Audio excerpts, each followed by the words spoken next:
I'm Jordan Anderson. This is my podcast, and I do sincerely appreciate each and every one of you out there that is actually taking the time to listen to this. That is super awesome, and please continue to do so. And as you might expect, I'm going to get those plugs out of the way. So go ahead and hit the follow button if you haven't done so on Spotify, Apple Podcasts, Google Podcasts. You can follow the podcast on Instagram, simply titled @ScreenSpeakPodcast. You can also check out the YouTube channel, which is just called ScreenSpeak. There's some cool audio bites of episodes on there, and then I've said this in the last few episodes, but there will be eventual video support. Eventually, it takes some time to put these things together, so just bear with me on that. And those are all the plugs, so please do one or all of those things because it does help support the show, and it helps grow this podcast into me not just talking into a black hole in a room. So please and thank you.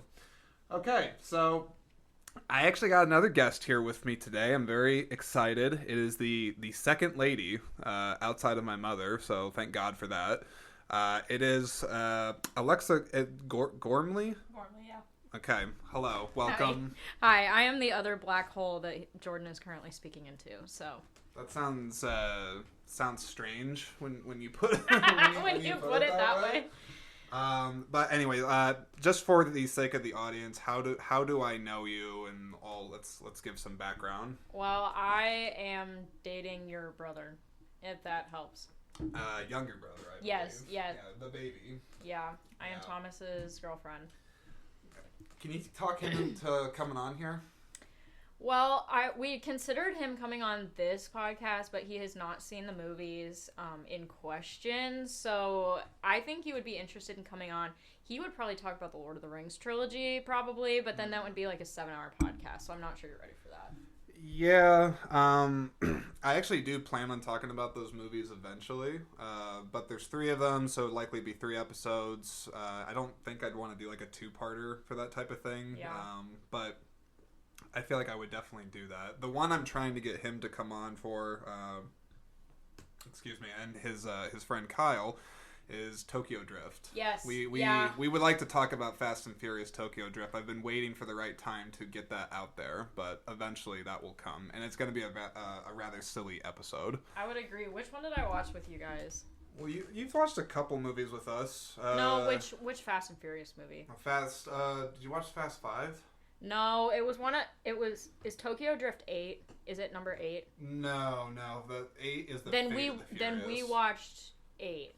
The one with where they're in the snow and the submarine. No, the one where they jump from building to building with the. Oh, that's 7. 7. Okay, yes. Well, I laughed through the entire thing because it's just awful. Yeah. It's just really bad. No car would ever do that, and I was really. Well, and you've never. You haven't seen any of the other ones. I had not seen any of the other ones at the time that we watched 7. I have now seen 1 and 2 with Thomas, and those were better. But 7 was just for someone that had not seen it, it made no sense, and it was very. It didn't make sense because the cars are not supposed to be jumping. I don't know. It didn't make sense in terms of physics, but I'm not a physicist, so. I mean, neither am I. Fast and Furious, I think I might have been the first or second episode. I mentioned that they are one or I can't even promise that all the movies would be talked about. That would be too many episodes to dedicate to Fast and Furious. So if I do it, it will just be probably Tokyo Drift or maybe a couple of the films. But the point is, eventually, it's worth talking about. There's some shit to unpack. I think so. Sure. I think it would be good to maybe do it as an overarching arc or maybe a 2-part series, but I don't think you could dedicate an episode to every single movie. No, that would be a bit overkill. Yes. But so the movie that we're here to talk about today, technically speaking, it's 2 movies because and this was your idea. I just want to point that out there. For the sake of this episode, because I've explained the format to Alexa before we hit record on this, I do tend to focus on just one movie if I can help it. But because she has me intrigued for what she wants to talk about on this, there's going to be another movie that will be mentioned here a little bit later on. But for the time being, we're going to talk about the movie Gattaca, which came out in October of, I had a note for it here, October of 1997. It's got Ethan Hawke, Uma Thurman, Jude Law, Gore Vidal's in it. Alan Arkin, I think, is a supporting dude in it. And apparently, according to this, Tony Shalhoub, the guy from that Monk TV show, plays his character's name is German. I don't even know if that's accurate. But anywho, I'm going to read the synopsis here just so people can get a sense of the story, and then we're going to open it up. So here we go. So Vincent Freeman, that's played by Ethan Hawke, he has always been fantasizing about traveling into outer space, but has been grounded by his status as genetically inferior or invalid. And he decides to fight his fate by purchasing the genes of Jerome Morrow, played by the beautiful Jude Law, I guess. Which, I want to talk about that, actually. People think he's, like, I don't know. Like, I feel like a lot of people, like highly regard him as, like, a beautiful man or something. It's a little strange. I think he has a strange receding hairline, but yeah, we can get into that. But anywho, so let's see. I was talking about this, and then I made the weird comment about Jude Law. A laboratory engineered valid. So he's trying to take the genes of Jude Law's character because it's going to make him valid to be able to go into space. If I am saying it right. Mm-hmm. So then he assumes Jerome's DNA identity and joins the Gattaca space program, where he falls in love with Irene, that's played by Uma Thurman. And then an investigation happens in the movie into the death of a Gattaca officer, that's played by Gore Vidal, which complicates Vincent's overall plans. And there's actually a lot more going on beneath the surface of this movie. Like, it's actually a very smart movie, if I remember right. And I admit before hitting record on this, I did admit to Alexa that I have seen Gattaca a couple of times, but it has been a while since I've watched it. Mm-hmm. So hopefully your memory is a bit better. But I guess the first thing I would ask is just why you wanted to talk about Gattaca. Well, I will admit, coming on this podcast was probably not something that would be, like, in my wheelhouse, because I do not like movies very much. I have a very short attention span, and very poorly managed ADHD, so I tend to get up and, like, leave. Especially if I'm watching movies in my own home, I will get up and, like, do something else and just totally, like, space out. So if it's a movie that I go back to more than once, I consider it one of my favorite movies, because I have very few movies that I have seen more than once. And Gattaca is one of them. So I would say my top, like, I can't even list probably... My top 3 movies right now are probably Gattaca, in no particular order, Gattaca, Contagion, and The Game. And The Game is actually a different movie that I just recently got into. I love The Game. Yes, and we watched it together. That was quite a fun experience. I do have to mention real quick just about The Game. I don't mean to detract. But I saw my mom today, actually, and I told her that you were going to come on the podcast and whatnot, and she's like, are you guys going to talk about that shit movie that we watched together? And I was like, what? And she's like, that one with Michael Douglas. No, that movie I just recently found, and when I came over, I thought I really enjoyed it, so I thought, maybe Thomas's mom will like it, and I asked Thomas. Thomas had not seen the movie, and he thought that your mom might enjoy it, which we were wildly mistaken on that front. Yeah, no, I mean, The Game is actually definitely one I would actually love to talk about in a future episode, because it's a great movie. That is also a very smart movie. Yes, I think it is. Though I will say The Game is one of those movies that, now, I have seen it, and I've since rewatched it since, it's come out, and I've seen it a couple times, but it is definitely one of those movies where the first watch is the best, just because you don't know the ending. Yes, and then, I will say I've watched it several times since I first saw it, which is strange for me, because I don't watch movies very often, and I have had a different thought every time I've watched it. But maybe I'll have to come back and talk about The Game, because I have a lot of thoughts on that movie. I was gonna say, you're more than welcome to come back. I'm always happy to have people on this, especially people that have some interesting perspective on movies, even if you're not a movie person. Yeah.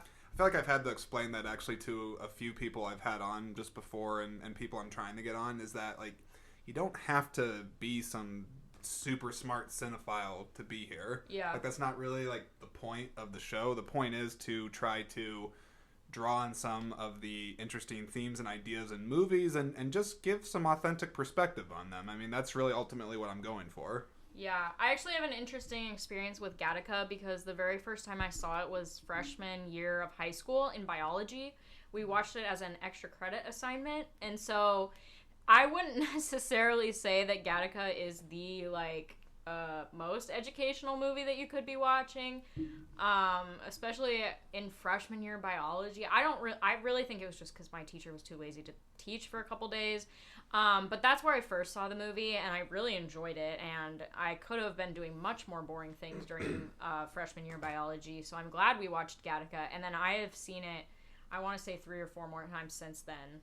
Wow. Because I really like Gattaca. No, well, I know, interestingly enough, the first time I saw it was also high school. Really? Yeah, I don't know what class. I would likely say it was probably like a biology or something, but I distinctly remember it being shown to us in high school because of... I guess because of its like commentary on just genetics and, you know, I mean it's a dystopian movie for sure from what I remember, and it's playing around with interesting concepts about like, you know, who is someone better just based off like their biology and things like that.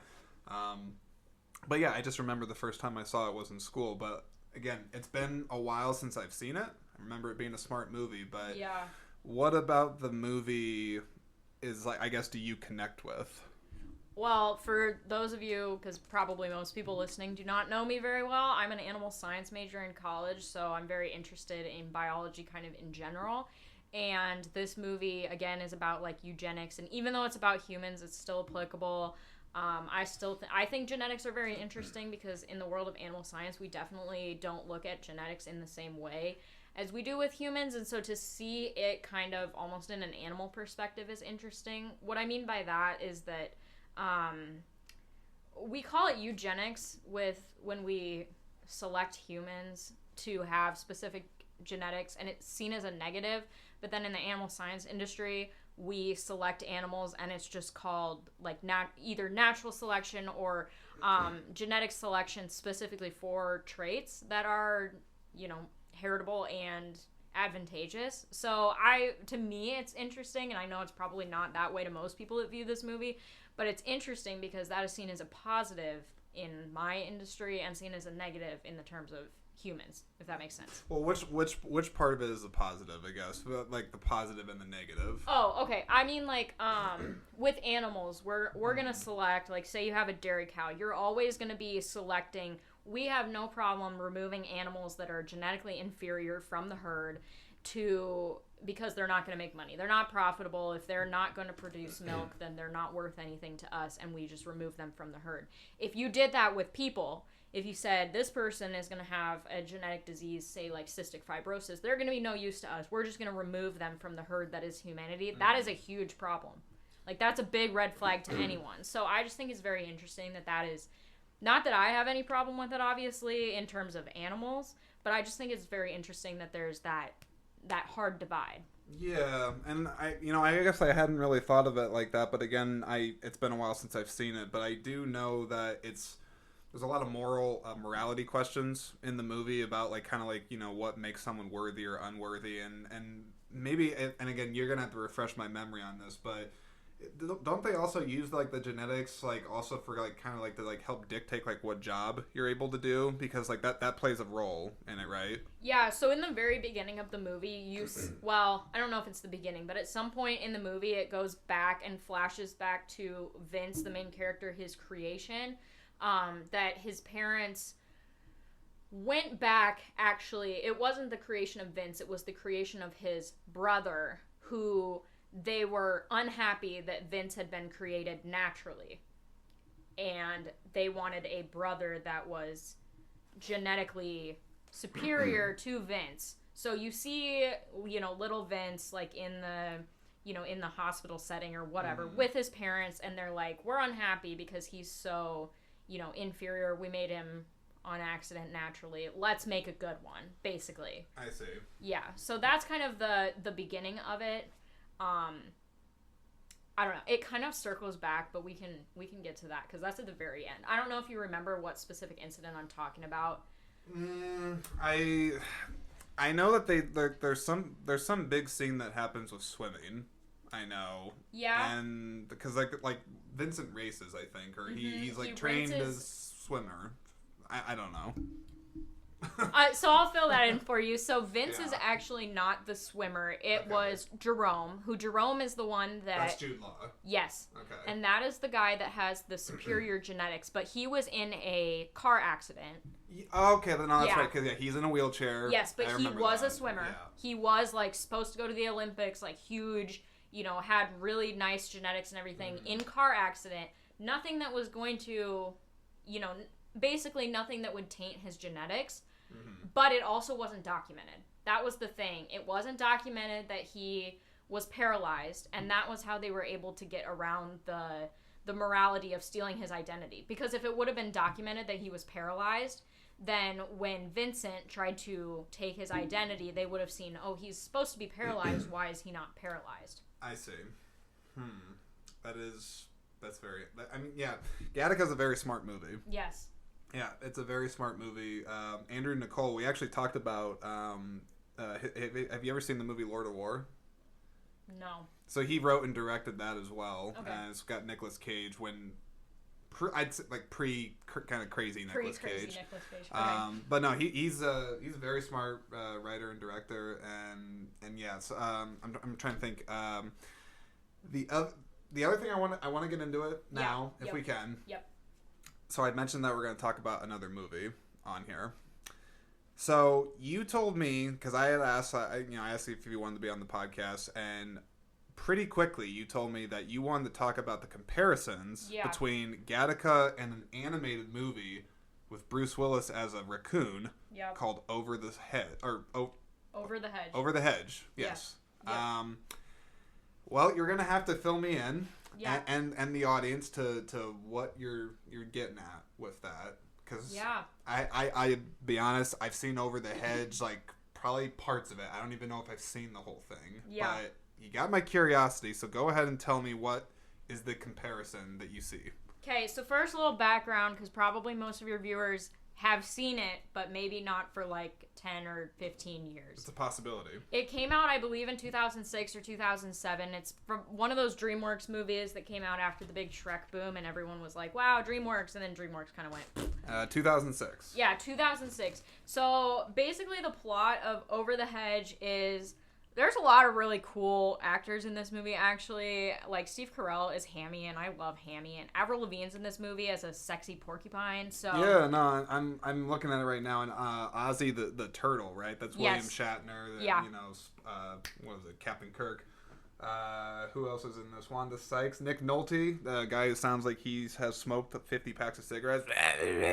Wait, Eugene Levy's in this? I guess. And Catherine O'Hara? Are you kidding? Yeah, both of them from... Have you seen Schitt's Creek? I've seen 2 seasons of Schitt's Creek. I do enjoy Schitt's Creek. Okay, well, we're going to detract for a second. Schitt's Creek, what do you enjoy about that show? What's the thing you enjoyed most? Or the character that you like the most? Ooh, the character that I like the most would have to be... I really think Moira is so funny when she's having her, like, mental breakdowns. My specific favorite scene is in the very, very first season when she has her, like, it's in, like, episode 2 or 3. She has a breakdown and they take her to the diner and she's sitting there and Alexis goes, wait here, and she leaves and literally 30 seconds, not 30 seconds, 2 seconds later she goes, I'm really bored, and gets up and walks away. That is my favorite part. I love Moira. I know. Catherine O'Hara is brilliant. Catherine O'Hara is absolutely brilliant. She's great in Home Alone, Beetlejuice. She was in Second City. This is basically a Canadian SNL show. I'm not sure if you've seen that, but anywho, yeah, she's an amazing lady. But I will say just real quick, and then we'll get back to Over the Hedge and Gattaca. Schitt's Creek. I haven't seen the whole thing, but it's early, probably first season. There's a great part where they're all kind of settled into their shitty motel that they have to live in, and I think it is Moira. She says, she's like, I'm gonna go ahead and take like a bunch of medication, and if I'm lucky, I won't wake up tomorrow. Yes, I'm not saying the quote correctly, but just that very dark, cynical humor, and just like she plays like the really uppity rich woman, like, well, she's crazy. Once you've seen the whole, and to anyone that's listening, if you've seen all of Schitt's Creek, you need to go on Netflix and watch the Like, there's like an hour-long special. I can't remember what it's called, but it's basically like them talking about the creation of the show. It is so good, and listening to the creation of Moira as a character is super interesting, because apparently Catherine O'Hara just walked onto set and they were like, do something crazy, and she just started speaking, and they were like, that is it. So Moira was not written to have that like weird accent. Okay. But she does, and I think that's pretty cool. I'm always fascinated. I mean, I could talk about this for great length, but I'm actually like super fascinated with actors' process and how they, whatever they draw inspiration from or how they develop a character, because it's something I think that goes underappreciated in so many different movies and shows. Is like someone's like doesn't just show up and like that's what they do. I mean, they put prep into the voice, the inflection, how they walk, how they move, the backstory, like everything. It'd be really interesting. I know for Schitt's Creek, probably the most interesting fact about that show to me is just the fact that it was co-created from father and son. Yes, I didn't even know that. I felt stupid when I watched that, and I was like, "You're kidding? They are actually related." I'm very. It's really young. cool. Yeah. And I just think it's like it'd be strange. Like if I think about that, it's like if you worked with your dad, like on a show, you know what I mean? Like you're working together and being creative, you're collaborating together, but like it's your dad, like. I can't even like wrap my head around that. Yeah, me collaborating with my dad would just be like a turf war, because we were both. I can't speak for you, but my dad and I are both very similar, and so we would be fighting on who was doing what, and we would be like trying to steamroll each other. So it's probably for the best that you guys don't have a show together. Yeah, we probably shouldn't do that. Although Thomas was over at our house last night, and we were watching old family videos. This is really not related to movies at all, but we back when I was young, like from the ages of like 7 to 12, I want to say, we didn't send out Christmas cards. We sent out Christmas cards that had like a link to a website. We had a website. Like just like a family website? Yeah, it was literally like gormleyfamily.com or something like that. And it would be a link to a video, and my dad produced like these really elaborate videos. Really? There was one where I was like a news reporter, and I basically like gave us a story of like our entire year, and then there was one where we did the Gormley family Christmas album, and you guys have a Christmas album? Yes, he was like, and you'll reminisce to the tender of Yuletide hits like Jingle Bell Rock, Rocking Around the Christmas Tree, and Grand Canyon, and we had like gone to the Grand Canyon, and so I like sang a song that my dad wrote to Jingle Bells. But it was like, the Grand Canyon is real big, and in winter it's cold. Like, it was so elaborate, and I don't even want to say it's dumb, because it was really brilliant on my dad's part to, like... Does he still have this stuff? Yes, we have them. We still have them. How did he, like, you got my curiosity now. I promise we're going to go back to the movies, but this is too interesting to skip. How did he, like, edit them? Like, my dad used Windows Movie Maker, because, mind you, when I was, like, 11... the thing for video editing was Windows Movie Maker. Yeah, absolutely. So all of these things are like in Windows Movie Maker. There was a part where he wanted to do, you know, at the end of like, you know, medicine commercials where they're like, side effects may include, blah, blah, blah, and they talk really fast. Yes. He made me do one of those, and then he sped it up intentionally so it sounded like I was like, you know, just running through stuff. My Dad, you're not listening to this, but I love you, but he is nuts. Like, he is really strange. Yeah. And he thought that we needed to make videos, because doing a Christmas card was not enough. Not enough for our family. Okay, so there's a lot to unpack with this. So, I mean, one, I would say as far as like the whole Christmas card thing goes, now granted, I think it depends on the family dynamic, how tight you guys are, or if it's a big family, where it's all going to, blah blah blah. I've never really understood it, I guess. Like, it just seems like, okay, like we're gonna get like a picture together, maybe like write, like some families do like a newsletter with it, like they include what you did this year. Yeah, and like, I mean, I'm sure some people maybe care about that, but I feel like most people, it's just like they're gonna open it, oh, look at this picture, it's gonna go on the fridge, now I'm gonna throw this thing in the garbage. Yeah. But the video thing's interesting. Kind of seems like ahead of his time on that. Though maybe not a lot of people would appreciate it, and for all I know, I haven't seen it. Maybe it's just a little too weird. I mean, maybe. As creative as it is, it could be weird. You know, that's a great thing, because last thing I'll say about this, when I left elementary school. I had a great experience in elementary school. Like, we loved all my teachers. Like, I went to a fantastic elementary school. And so my parents were like, how can we thank these people for, like, you know, raising our child from, like, 5 until 11 or whenever you leave elementary school. Right. So they had me do a fake, you know, when newscasters are, like, done at a station, they do, like, a highlight reel of them, like, doing really... Yeah. So they did that with, like, one news story, but it was one event that happened every single year that I was in school, and I was the newscaster, and I was in a different outfit for every one of them. Like, my parents orchestrated this. And then here's the thing. They gave it to all of the teachers that I ever had, like, as a DVD. Cool of them, or like a CD. Yeah, that's nice. Cool of them. My principal liked it so much that she asked my parents if she could show it at a school assembly. So, think about this. I was in 5th grade at the time, like, getting ready to, like, go to middle school. And everyone else in that elementary school were either teachers or anyone under the age of 11. Right. So, anyone that was, like, not a teacher, or maybe some of the 5th graders, would have no idea what they were watching. So, our principal subjected them to watch me do this really attention-grabbing video that my parents wanted to do. Mm-hmm. And I had to sit there and watch it also. That is bizarre. It is a little bizarre. You can ask Thomas about that because I'm definitely going to. He viewed it last evening. So what were his thoughts? I mean, what did he think about it? He laughed, but I don't think he was going to say anything because both my parents were also watching it with him. So I mean, he wasn't going to be so like, he's got a little bit of pressure. Yeah, he wasn't going to be like, this sucks. This is weird. Yeah. He also, you know, was doing the Thomas thing and probably not paying attention. Yeah, he's interesting on that. He is. Yeah. I mean, it's not for the podcast, but we'll dive into that some other time. Yeah, for sure. Okay. Yeah. Okay. Back to Over the Hedge. Very interesting. That was a very interesting squirrel moment, which it applies to Over the Hedge because yes, it really does. Like I mentioned earlier that I have poorly managed ADHD. There you go. That was prime example number 1. It's okay. I think you might actually fit in with podcasts well. Okay, so back to Over the Hedge. If you've not seen it, basically the main character, which is RJ the raccoon, basically wakes a sleeping bear trying to get food for hibernation, which I want to say the best part of this entire movie is the fact that all of the animals that are going to hibernation do not hibernate.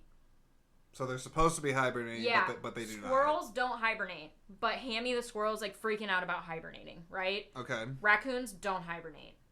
Okay. So I just want to put that out there. There's a lot of animal incorrectness. That's not the word I'm... Well, it is an animated movie. It is an animated movie. Not to say that every animated movie needs to be a cartoon. There can be realistic ones, I suppose. Yeah. But anyway, I just find that to be hilarious personally. Right. So, wakes the bear and is stealing food. Mm-hmm. And the bear gets mad and says, you know, when I was hibernating currently, when you just woke me up, I'm going to go back to sleep, but by the time I wake up, all my food needs to be back. Okay. Because after hibernation, you know, they normally eat, like, a lot. Yes. So then RJ, the raccoon, is freaking out. Like, how am I going to get all this food? He's going to kill me if I don't, you know, get all this food back. In a way, it's kind of like like a Bug's Life. Yeah. Mm-hmm. In a way. Because the grasshoppers are going to come and kill him. Yes. So he basically rounds up this little gang of other animals. There's the porcupines and the squirrel and the turtle, and there's, you know, skunks and other animals, rounds them up and is like, I need to come up with a plan to get all this food back, but I can't do it myself, so he's going to make all his little minions do it. Basically, he's trying to outsmart these little dumb animals. Right. So, the reason it's called Over the Hedge is because they have to get over this hedge to enter into suburbia to get all the food from the humans, right? Yeah. They end up calling the hedge Steve, so I don't know if you probably... Well, you said you haven't seen the movie in a very long time. Yeah, and to be honest, I don't think I've even seen the whole thing. That's a core scene in the movie, that they name the hedge Steve, and that naming the hedge Steve makes it easier for them to cross the hedge because they have, they've personified the hedge, so now they're like, okay, we're brave enough to cross the hedge. They cross the hedge.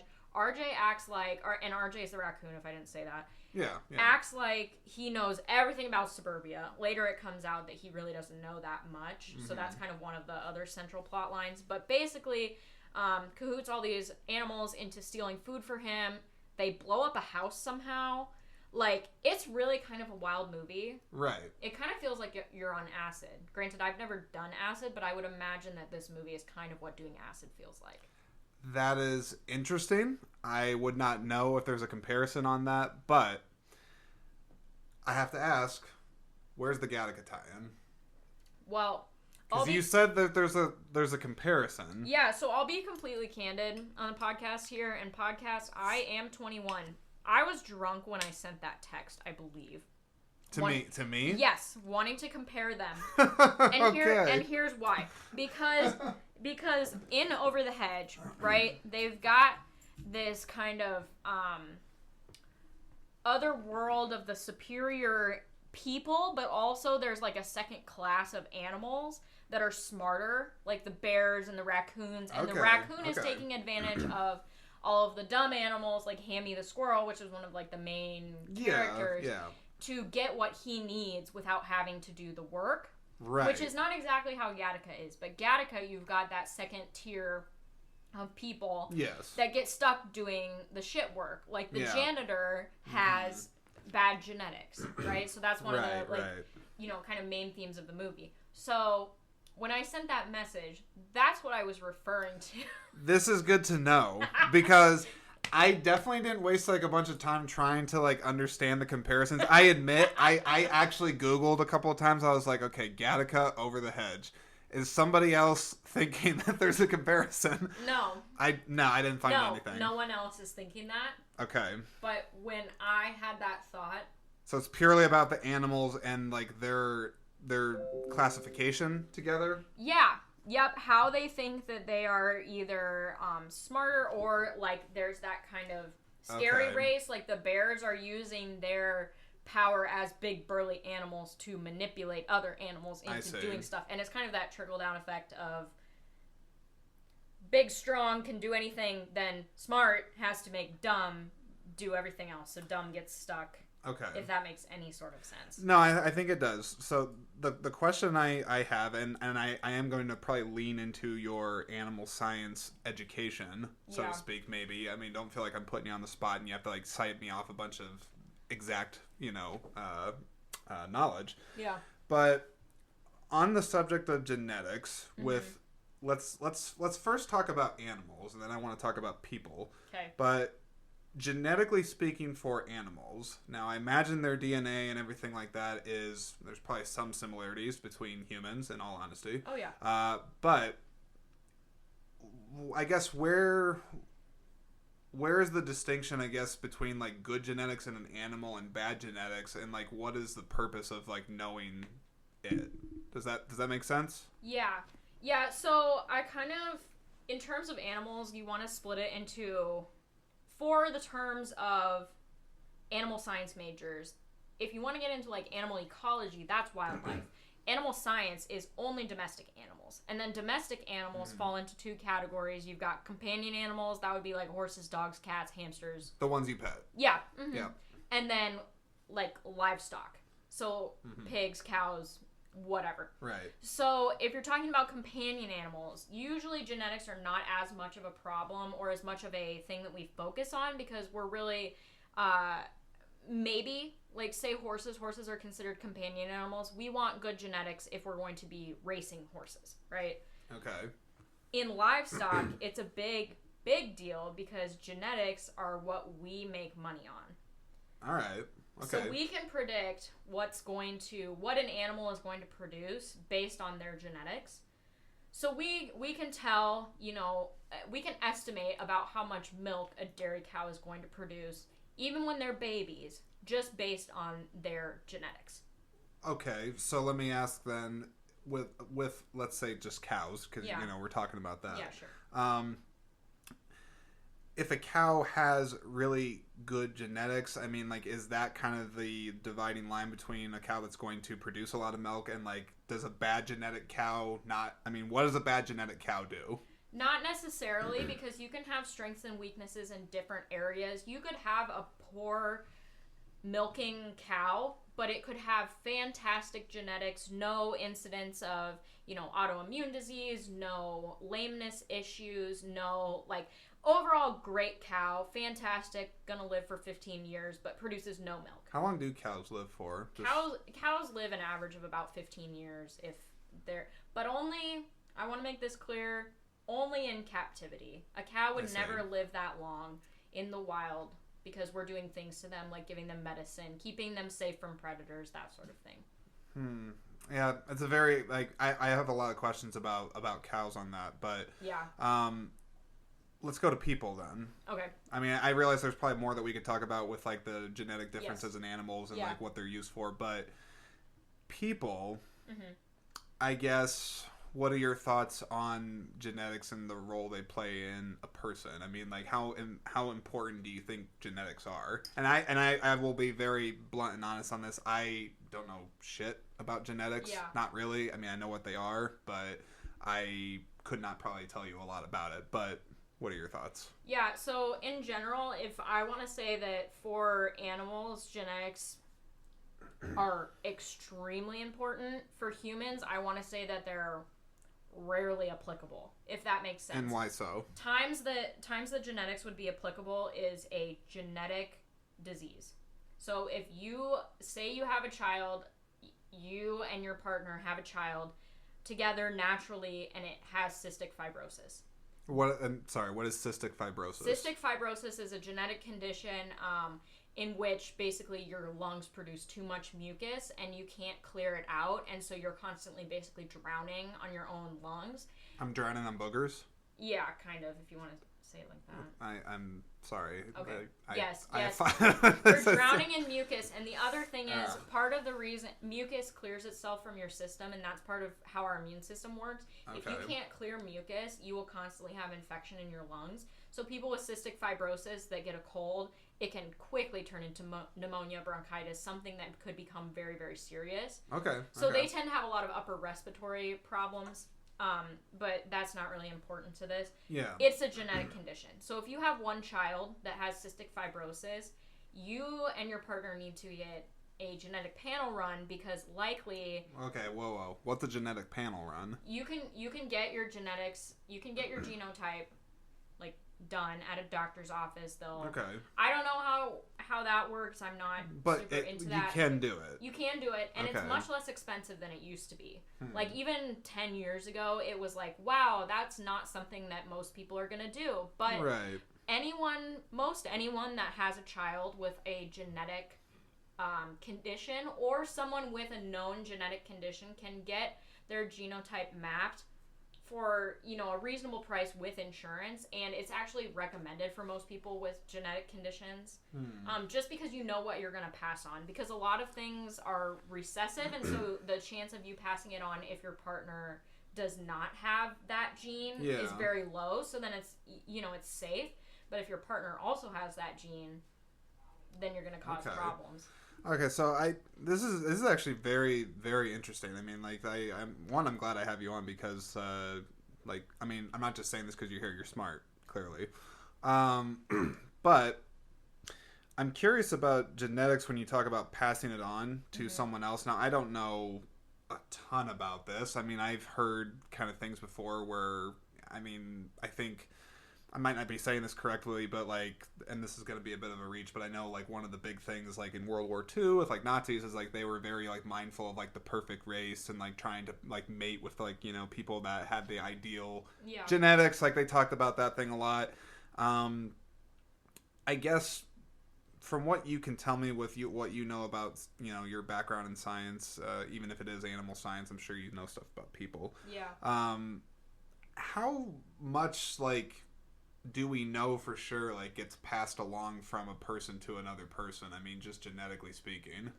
I mean, genetics in the last 10 years have we've taken huge strides forward, and we can map the entire human genome quite quickly, and for, like I said, quite a low cost, which to me indicates that we've gotten it to the point where it's not so much of a hassle for our scientists anymore.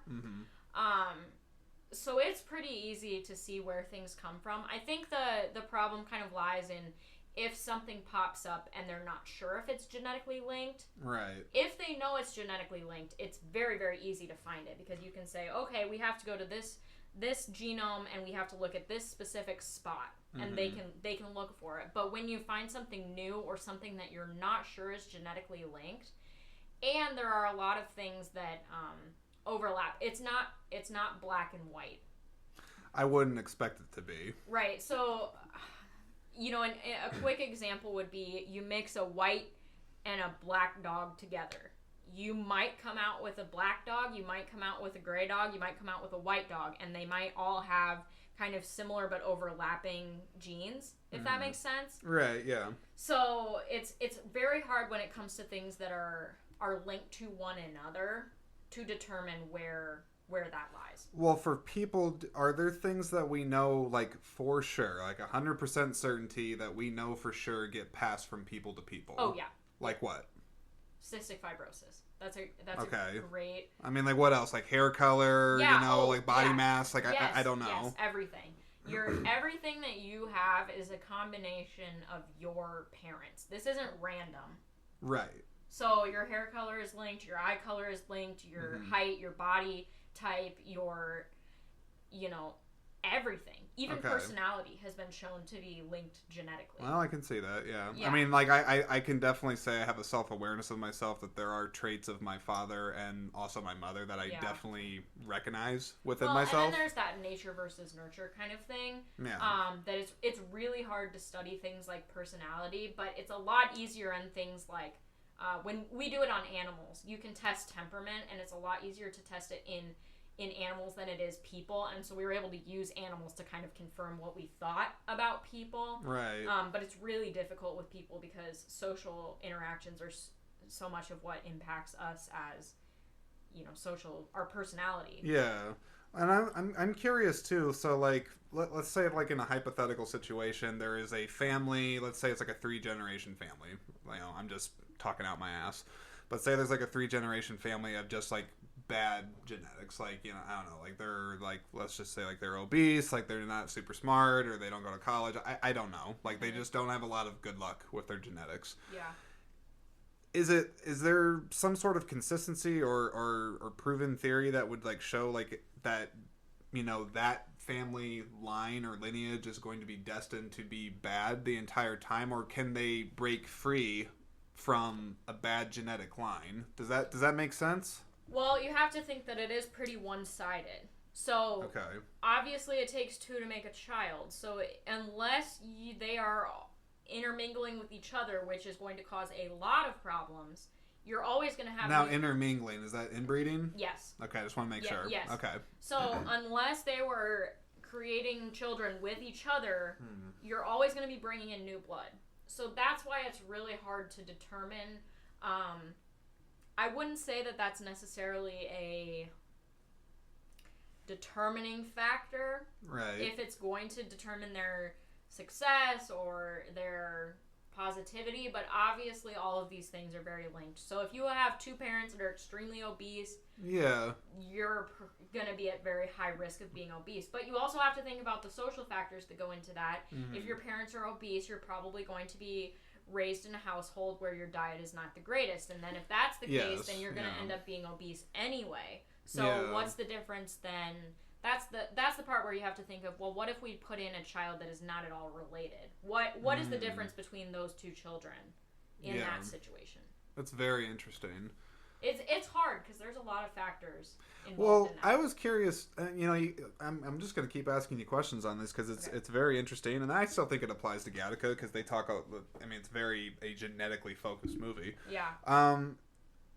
Do you know if a lot of couples, whether they're married or not married, like the ones that are like having kids or they're planning on having kids, like do you think people have like an awareness of this stuff, or like they like openly talk about it, like, hey, like what kind of genetics do you have, honey, or whatever? Yeah. Well, think about it. You go to a doctor's office for a first time for any number of reasons. A lot of the time they ask you family history, and that's just a very basic way of determining genetics. But like if your great grandfather has a history of heart disease, that's one thing. But if your great grandfather, your grandfather, your father all have a history of heart disease, then there's going to be kind of a red flag that's like, all right, you probably have some genetic predisposition to heart disease. Yeah. So I think in the case of couples looking to have children, if you have a known family history of something, or if you yourself know that you have a genetic condition or have siblings or someone very closely related to you with a genetic condition,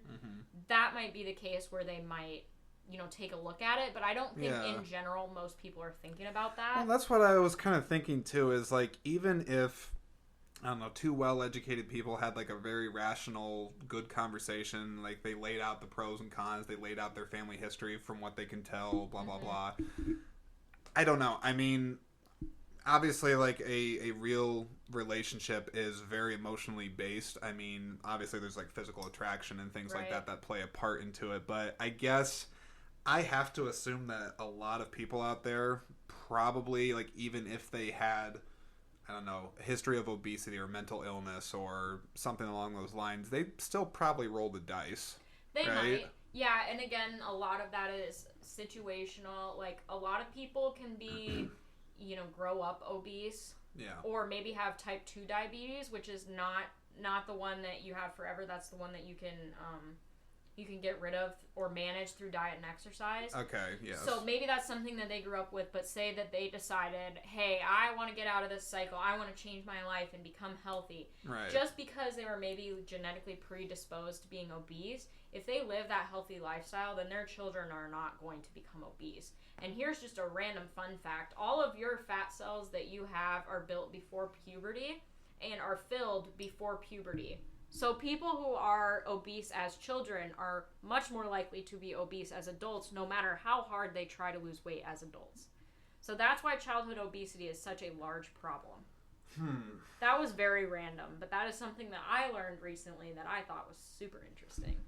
No, I mean, like, I think when you stop and take a look at genetics as a subject, I think there's a lot more to it than what people would realize. And I also think that the average Joe Schmo, which I would probably factor myself under that category for this subject, would most likely, when they talk about genetics, would talk about what we've been kind of talking about, just the family passing and, that whole thing. But the scientific level of it is it's a deep subject, and I think that we're still learning a lot of things about it, if I'm not mistaken. Yeah, well, do you know why the movie's called Gattaca? Actually, I do not know. Okay, so the movie is called Gattaca because in your DNA helix, it's the classic double-stranded, when you think of DNA, the curly ladder. Dino DNA. Yeah. The Jurassic Park. I'm showing my intelligence right now. Yeah. Yeah, so... Sorry. No. But that helical DNA, there are 4 bases that go into building your DNA. Yeah. And are they called base pairs? Yes. Hey, I knew something. And their names are G, C, T, and A. Okay. Well, they have full names, but, they're labeled as G, C, T, and A. And in a configuration, those are the letters that make up Gattaca. Oh, okay. I didn't know that. So that is where that comes from, which I think is kind of an interesting nod to DNA, because that's not something they explicitly, say. Obviously, they're not going to be in their movie hey, did you know that the title of this movie is Gattaca because of base pairs and DNA? That'd be interesting if they turned to the camera, broke through the fourth wall, and they're just like, by the way. Yeah, by the way. But no, that is why it's called Gattaca, and I think it's very... I always found that very interesting. Well, and also, I mean, I'll just say for Gattaca, from what I know, Andrew and Nicole, it's a totally original movie. It is not based off a book. It's not based off anything. It's fantastic. Yes. Yeah, the very beginning intro, you see DNA. They're looking through microscopes and stuff and looking at different cells, and it's it's very cheesy, guys, we're going to be talking about DNA, but then you also see the base pairs floating around, and then that's how they form Gattaca. So if you haven't seen the intro to that, or if you don't remember the intro, they basically highlight to make it spell out Gattaca. Now, I don't remember, because I did want to touch on Uma Thurman, her character in the movie and whatnot, because if I remember right, her genetics are good. Yeah. Like she has the ideal genetics. She's good to go. Mm-hmm. Ethan Hawke, he's lying, using false genetics, but they still fall in love. She finds out about it, right? Yes, she does find out about it. And I can't remember, like, does that tear them apart? Does she not care? And, like, they're kind of, like, doing that moral question where it's just, like, even if you know someone has crap genetics, you're still just, like, like, whatever. Yeah, and her character was also very concerned with, because she also worked for that same company. They were in essentially the same position at this job, and she was kind of getting tossed to the side by her boss. And Vincent, who was known as Jerome at work, was kind of being, like, very much put on this pedestal. He was the top star, and she would be like, boss, look at this. I have this really nice thing that I've got. And he'd kind of be like, whatever. And so she was always kind of very frustrated with this. So once she learned that he did not have the valid genetics, she was very much torn with, do I rat him out because that would put me in a better position? And essentially she would be the next one in line to go to space, was kind of the thing. Okay. But she loved him so much that she did not end up doing that. Well, let's talk about your love life, Alexa. You might need a sip. Can I say you're drinking? Can I say you're drinking a little bit of wine? Like, it's fine. It's fine. Yeah, we're adults.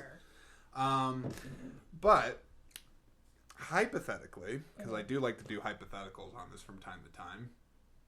Okay. Say you find out, who knows? Let's say my little brother's the guy that's going to be your Prince Charming, or you're going to stay with him for the rest of your life. Who knows? This is just pure. Okay. Yeah. Right. You get it. Make your statement. The statement is let's say, I don't know, you find out that there's a bunch of bad genetics in his bloodline and things like that, but you're like, I love his brain, and that he likes Mario and likes Planet of the Apes, and also does stuff with your dog Stitch and blah blah blah. Yeah. I guess it's not even really a hypothetical. It's just, I guess I'm asking you, how important are human genetics to you and, like, yourself? I very much believe in, like, the nature versus nurture, but I think that nurture can really make changes. Because in all reality, we're not raising cattle here. If my child is not 100% perfect in terms of genetics, that's not going to impact my bottom line. We are not making money off of children. Yeah. So for me, there are things that you can work through. Like, I'm like 5 feet tall. So what, my kid's gonna be short? I don't care. I'm short. Yeah. And I mean, if he had a marker that was like, oh, your kid is 100% going to get a life-threatening illness that will kill them by the age of 5. That would be different than, oh, you have an instance of mental health disorder, or you have a very low risk of colon cancer. Like, it's very situational for me. Well, and also, how much do we know, if we know anything? Do we know if genetics, like, plays a factor in, like, the personality, like, the soul of somebody, like, what makes them outside of their health and their biology? I mean, does that play a part? Kind of. Yeah. I mean, obviously it does, because if you have mental health issues, or if you have a physical health problem, that's going to really change your personality. Right.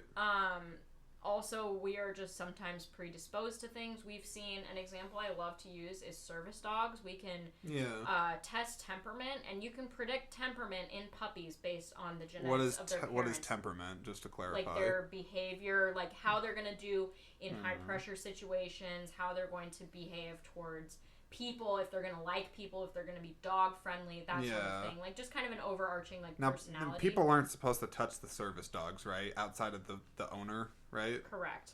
Because I feel like I've seen that happen sometimes, where, like, there's a service dog and someone tries to pet it. Yeah. And I always kind of, like get a little annoyed when I see it. I'm just like, you're not supposed to do that. You're also not supposed to distract them. And direct eye contact with a service dog also counts as distracting. I just want to make that clear. You're not supposed to look at them in the eye? No, that's a whole nother tangent if you want to get me on that. But I'm very protective of people with service dogs. Yeah.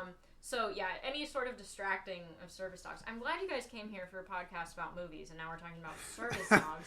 So yeah, don't distract service dogs in public, and you're not allowed to ask a person what kind of disability they have that warrants the need for a service dog. Okay, well, first off, even outside of a service dog, I would find it pretty offensive if somebody just, well, actually, you know, I'm gonna share a personal story. Okay, share a personal story. Yeah, why not? Go you know, for this is you know, just authentic, right? That's what we do.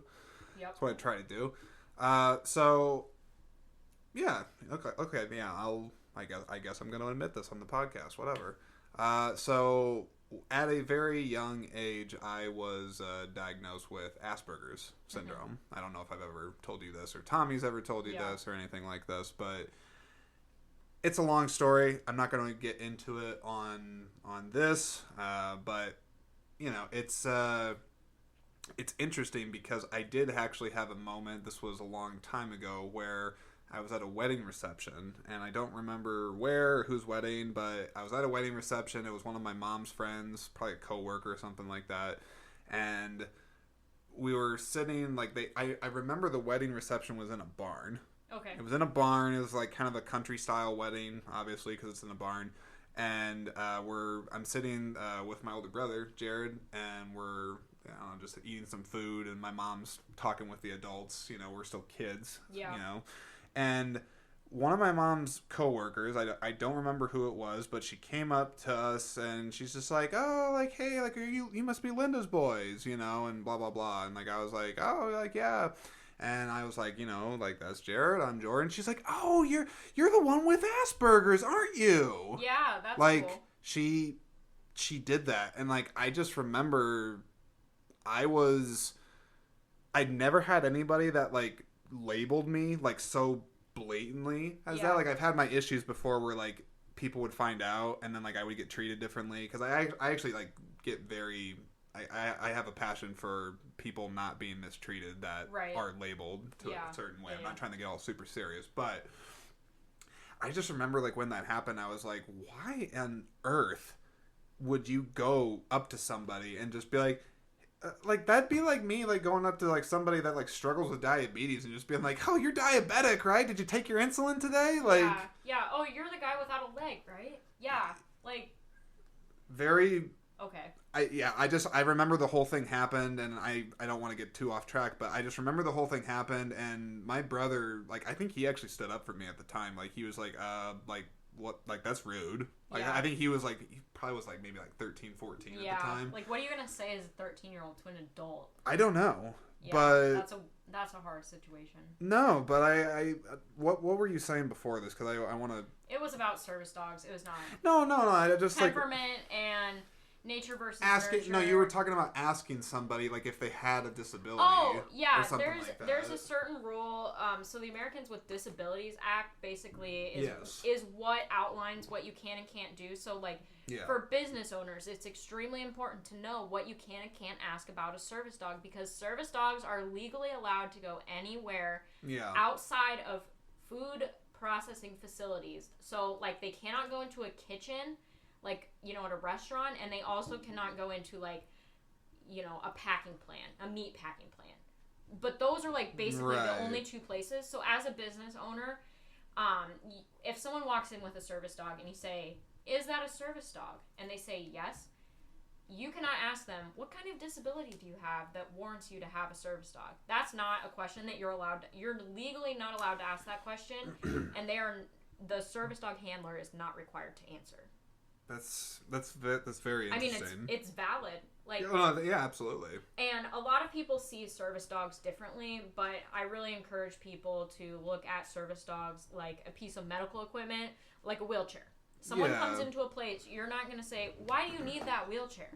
I would hope not. Yeah, it's the same thing. But obviously, since it's a living animal, people are going to be weird. People are going to look at it. People are going to make us think about it. Oh, I'm allergic. I'm whatever. Well, I think it's interesting that animals can even be utilized that way. Yeah. And I think it's positive. Mm-hmm. I mean, I wouldn't... I mean, I don't know if the animal's happy doing that, if that's a thing or not. If animals can be happy doing that.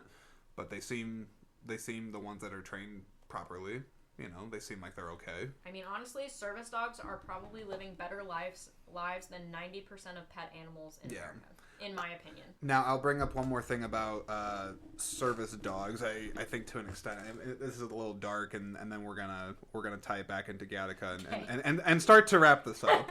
But no, I've this is good. This is good conversation. I like a lot of the things that we've talked about here. But to tie it into the service dog thing. Okay. Now, when my grandmother passed away, I'm sorry, I'm bringing up death, guys. It's life.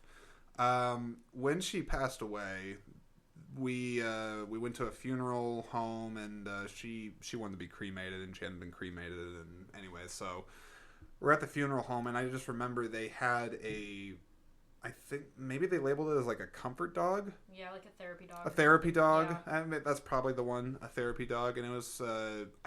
I'm very, very bad with dog breeds. If I saw a picture of it, I'd probably recognize it, but I guess it doesn't matter what breed it was. The point is that it was the first time that I had seen that example of like, oh, it's not just like someone like a dog for the blind. Like there's a dog that is literally there to comfort people when someone has lost a loved one. And the dog was, I remember, it was just out there, like in the open. It had its own bed. It was very well groomed and taken care of. And I know, like, me and my brother, like, we asked, like, what is this? And they're like, this is, we'll call it Benji.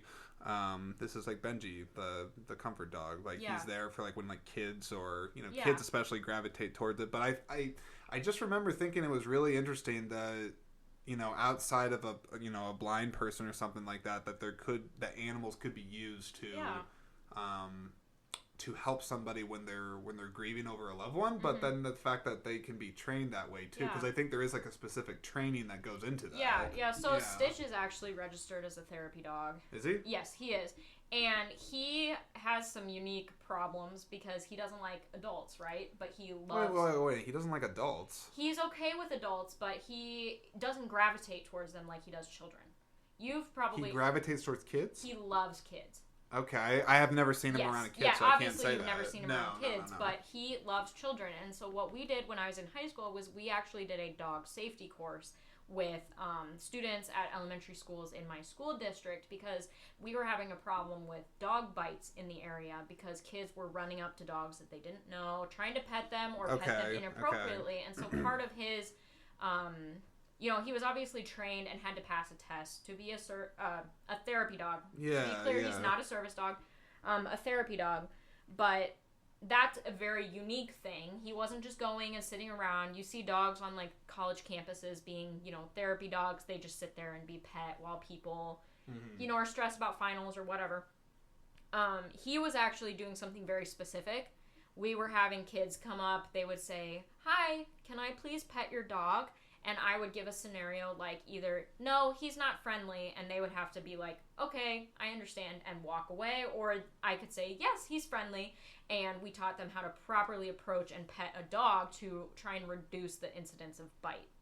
So that's like a very weird scenario. There's also a lot of places like nursing homes where the people are not mobile enough to interact with the dogs. So they'll be therapy dogs, but they're more trick dogs. And they'll do a show where they they bounce on their owner's back or they jump through a hoop or whatever because the elderly people are not mobile enough to get down and pet the dog or whatever. So there's very different areas where animals can excel, but still bring kind of, comfort to people. And they may not be to the level of a service dog. Like Stitch would not do well being a service dog 12 hours a day. But he does enjoy doing intense work for like an hour or two, right? So that's very not super related to Gattaca, but it's okay. I always tell people on this too. It's like, I don't care if the subjects like veer off super hard from the movie. They still came from the movie. We got to this point. We got here. What is also in one of the movies? What's that? Animals are in Over the Hedge. They're not in Gattaca, right? Not in Gattaca. I don't think there's animals in there. I don't believe so. I don't know. I don't think there's I can't think of a single animal in Gattaca. But there's quite a few animals in Over the Hedge. Yes. Also, there's a fan theory in Over the Hedge that the main female character that's a person is the woman, the main love interest from the Bee Movie. The one with Jerry Seinfeld.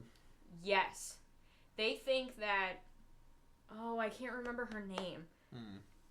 The woman that the bee falls in love with. I'm going to find out. Yeah. Fill the air while I look this up. People think that the one with the big Pixar badonkadonk, or... You know when the big Pixar... What? No, you know what I'm talking about? People...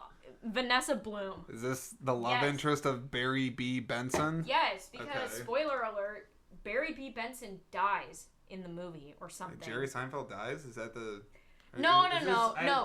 Forgive me. I saw a B movie once. I remember Chris Rock's in it. Like... He almost dies. He gets assaulted. The bee gets assaulted. Okay. And she has to save him. I see. But anyway, I don't think the name of the female character in Over the Hedge is ever disclosed. Yeah. What is this? Don't look. I'm not going to read that on this one. What? This one down here. Yeah. What the heck? What is that, like Rule 34 or whatever? Maybe. I mean, this is saying as characters from the Bee Movie as your favorite Olive Garden orders. I don't even know what that means. But no, basically... What the hell? Yeah, so she falls in love with a bee. I don't know if you remember that. No, I do remember this now. I mean, I realize this is a totally different... What the heck is going on? Yeah, no, so she falls in love with because she stands up for the bee because her boyfriend is really allergic. How can you fall in love with a bee? I don't know. And she talks to the bee. But anyway, people, there's this fan theory that she is one of the women in the Over the Hedge because they don't ever explicitly name the people in Over the Hedge. Yeah, it would be hard. Yeah, see, now they're gonna talk about that's iCarly. Yeah, I don't know why that came up. Yeah, iCarly. That's just a fan theory, and I have not seen the movie recently enough to remember if she does look like that. But they blow up her house. They do. Yeah, like the animals blow up the house in Over the Hedge. I'll just say, okay, fan theories. I've never really dived into some of them. Sometimes I've probably seen a YouTube video or something where I'm that's kind of interesting to think about, but and I'm not judging you out there, anybody out there that's come up with a fan theory, cool, I guess, but Alexa, I don't know if you've seen some fan theories. People think that this is her, but years later. You're this picture of the... Yeah, the angry... No. Oh. Because then they blow up her hair, right? And she looks crazy. Okay. People think this is the same person because she's got the same body type, but she's just older and angrier. I see. More angry. Same amount of badonkadonk.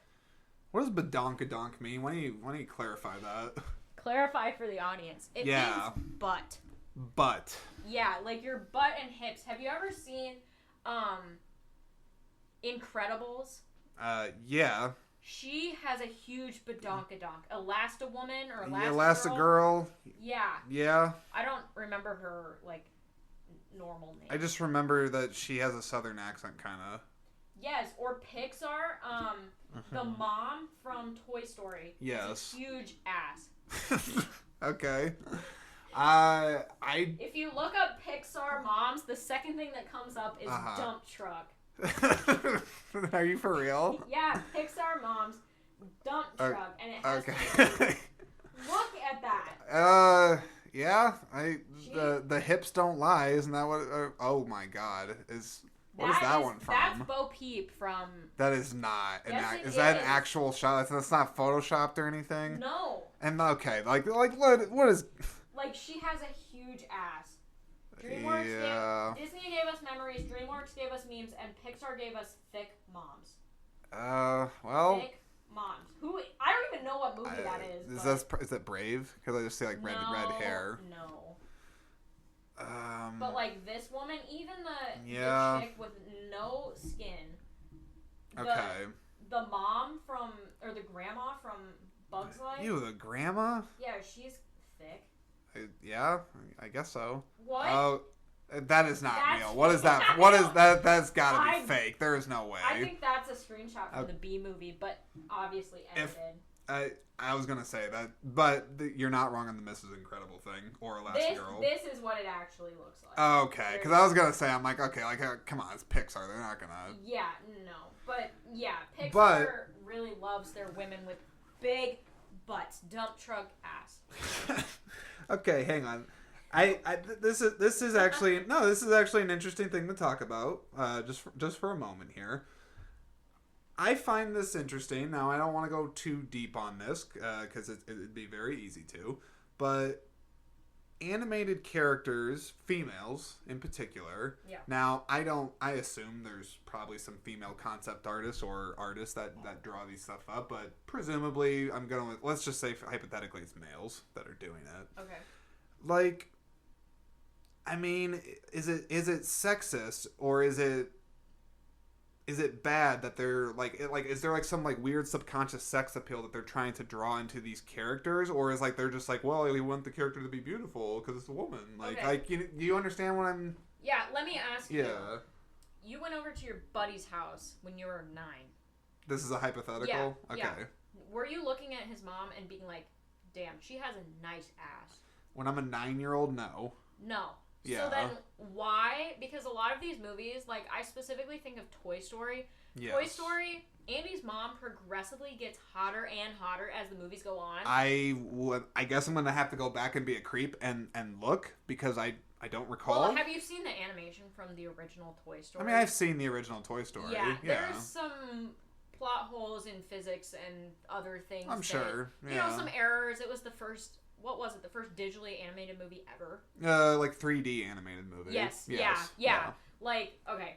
Anyway, but she progressively gets hotter, so maybe that is a statement on where things are going in time.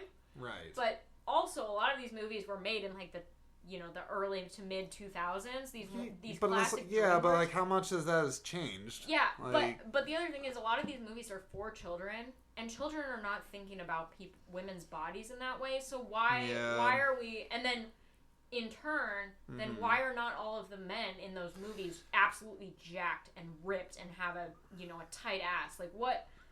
That's the thing that confuses me. So yeah.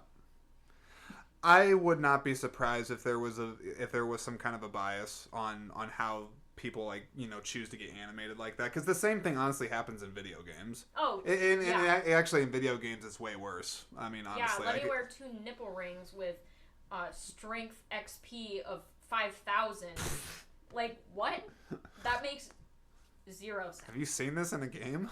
No, I'm just thinking of like the memes online. Granted, I don't play that many video games that would warrant like armor, but no, you like the Super Mario games. Yeah, but like women, from what I've seen thus far, it's like they're wearing like a super tight corset with like steel bra and really tight leggings. I'm like, because when someone comes at you with a sword, that's gonna protect you. I know one thing I could say about that. I mean, I'm not gonna say this is a good movie, but I do remember when they did the reboot of Jumanji and the Karen Gillian character, the red haired girl. There's a comment because like she's wearing like a very low cut T-shirt showing a lot of skin and blah blah, and like they're just like, is that like you're like how is that comfortable or blah blah blah, like they make some type of a comment about it, you know, but and this is a very broad conversation just because you could apply this to video games or to film or whatever. Women in general have been sexualized for advertisement for long time. I mean, sex sells. Let's just be real. And I think you can kind of take that back to Gattaca, because if you think of Uma Thurman's character, basically they allude to the reason that she wasn't at the same level as Jerome, also Vincent, was because she was a woman. Okay. The boss was kind of obviously sexist and was basically kind of alluding to, well, your genetics are fantastic, but you're also a woman. Yes. And that factored into part of the reason why he thought that she would not be on the same level as Vincent or Jerome. Mm-hmm. So, yes. But That's what I think is ultimately the lingering question, and I'll wrap this up with leaving the audience with this question, is kind of what we've been talking about off and on throughout this episode, is like, how much does genetics really play as part of an importance of what makes up a person? But then also, like, there's that factor that you just talked about with women, and, you know, sexism and equality, because that's race, but I guess you could still say it's tied into genetics, but it's just, I think it's very interesting when and Gattaca does a good job of making you really dissect a human, like every part of what makes a human human, and it's like, okay, like how much of it outweighs the other? I don't know if I'm saying that right. Yeah. But and how much does it really matter? Because yeah, I will jump ahead if you've gotten this far. I mean, kudos to you. But at the very end of the movie, if you've not seen Gattaca and you don't want it to be spoiled, I'm spoiling it right now. That's okay. At the end of the movie, Jerome, the real Jerome, kills himself. Yeah, I do remember that. Because he no longer feels like he's worth anything in the world that has been created, because he, if people knew that he was paralyzed, would be labeled as invalid. Great point. He kills himself because the only thing he has to offer is helping Vincent get to space. And once Vincent is on the spaceship getting to space, he has no purpose. So that's why he kills himself. It's very... There's so many more things we could say on this, and I would love to have you back if you actually enjoyed this whole experience. I mean, we really didn't talk about the movie at all. We talked about it here and there. Go watch Gattaca for yourself. Yeah, go watch Gattaca. I mean, I do recommend it, but what I was gonna comment just about what you said of the character Jerome, Jude Law, he does commit suicide in the movie. Yeah. I think it's always very, very interesting when you actually take a look at what makes a person feel a sense of worth. Yeah. Because some people attribute that to money, some people attribute it to their job, their loved ones, I don't know, their physicality, I guess. Like, if they really feel like they're good looking, they might attribute some wealth to that. That's what models do, I guess. That's how they make a living. But yeah, anyway, I guess I will leave the audience thinking about that. Think about what makes you feel worth. I mean, that's a big question. I don't even know if I have a good answer for it myself. It's probably a combination of things. I can't say it's black and white. Do you know what makes you feel worth, Alexa? Definitely being on this podcast. Yes. Yeah, it makes me feel a personal sense of worth. That's cool, because your voice matters. Yeah, my voice matters, and talking about Over the Hedge and Steve Carell's wonderful performance in that film makes me feel worthy. I am glad that's... Huge fan of Hammy. That's Steve Carell's squirrel character? Yes. We will be watching that film this evening. I'm fine with that. Good. Sure. I'm upset that you didn't watch it before this. Yeah, I'll call it a busy day. I had to do some man stuff. Stuff. My toilet was on the fritz. I hate when that happens. Yeah, I did have to have like an actual like guy come over and like help me like fix it. Like I failed with YouTube. So you didn't do the man stuff. I watched, and then I also did assist, but I can't say I did all of it myself. You had a man teach you how to do stuff. As best I could. Okay. Yeah. I understand. Yeah, that's a whole nother conversation. Like, of like, is a guy if like they can fix shit? Like, if, like, does that make a guy a guy? That's tough. I don't think Thomas so. struggles with that too, so I understand. Well, we never. His dad never really taught him stuff. Like, not that I can think of. Though I think he must have some mechanics, just given his profession, which I won't say. But that's not for here to talk about. No. Okay. Any last thoughts or things that you would like to say to the people? Go watch Gattaca. Do they have to watch Over the Hedge? Watch it. If you're a person that likes to partake in recreational drugs, definitely add this to your list of things to view if you like recreational drugs. I am personally not someone that likes recreational drugs, but I think if you did, this would be one to watch. It's pretty good. And also, don't look service dogs in the eye. That would be my three main takeaways from this podcast. 1, 2, 3. Yep.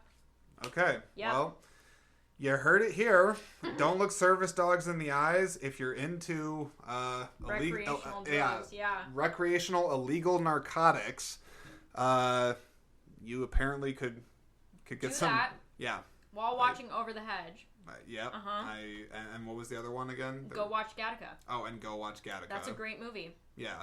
In fact, this is my very last point on this, is that a movie like Gattaca, I do like movies like this because of the discussion that we're having right now. Because it is very easy to talk about some of the morality of the movie's subject matter and talk about it broadly, because I think it actually is interesting, like, and it's actually informative. We didn't even discuss that Uma Thurman takes his hair without his permission and gets his DNA genotyped. I forgot about that. We forgot about that, but that was a huge violation of privacy, and that's just kind of another thing we could have talked about, which we're not going to, but that's a big part of the movie that I'm sorry I missed that discussion, but that's another big one. It's okay. I think this is just going to make people go back and check out Gattaca. Yeah, you need to watch Gattaca. Yeah. It's a great movie. Absolutely. Okay. That's going to wrap it up for the episode. So, Alexa, thanks for coming on. Yeah, you're welcome. Thank you for having me. Hopefully it was a lively conversation. Yeah, and I got a bottle of wine out of it, so. Yeah, absolutely. Come on the podcast. You get a drink of your choice. Mine just happened to be wine. So I'm trying to think, as I don't know how many people I've had on this. I have had a few, and it's not like I am like, hey, you listen to this, I'm gonna get you trashed. Like it's not like that. But there's been a few people I've had on where I don't know. I mean, how many people actually do you know that actually do a podcast legitly? And so I just feel like a lot of the people I've had on this, it's kind of out of their comfort zone a little bit. So I want people to feel comfortable. It doesn't have to be alcohol. If it would have been 9 a.m, I would have been like, give me a Red Bull or something. It's just something you have conversation with something to there is a reason why they call these things a social lubricant. I'm sure you've heard the term, because it makes people a bit more relaxed in themselves. Lube is great in every situation, so why not on a podcast? And with that, we will end. Yeah, I don't have a comment on that, but that's okay. Anyways, I appreciate everybody for coming by and giving this a listen. I do want to say a plug, just really, really quick. I mentioned it at the end of the last episode, but I am very excited that I'm going to be doing an episode soon on Napoleon Dynamite. I'm going to talk about this screening that I'm going to and getting the opportunity to meet the cast. I'm very, very excited to share that. I hope it's a worthy story for the podcast. We'll see, but definitely be on the lookout for that episode. And yeah, that's it. I appreciate each and every one of you once again for being here. You have been listening to Screen Speak. I never end the episodes like that, but you've been listening to Screen Speak. What's the title of this going to be? It should be Gattaca, Recreational Drugs, and Dump Truck Pixar Moms. Maybe I'll put it in the description. You want me to talk about that?